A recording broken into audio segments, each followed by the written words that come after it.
हाय viewers, एक नई video के साथ आपके सामने हाजिर है। उम्मीद है आप सब खैरियत से होंगे।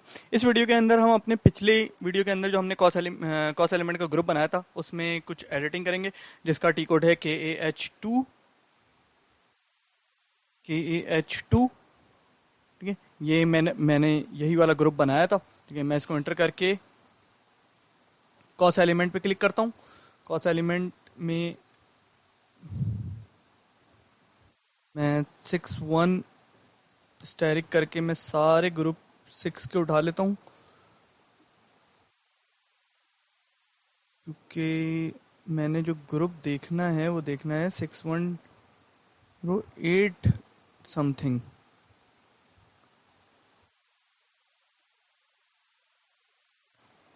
ठीक है, मैं 61 के सारे ग्रुप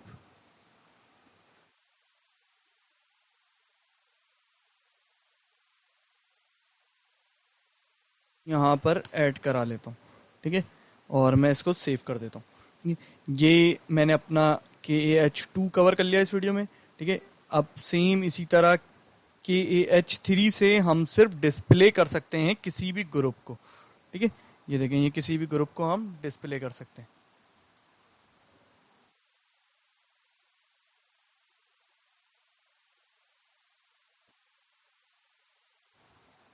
ठीक है, उम्मीद है आपको वीडियो पसंद आई होगी। Thanks for watching.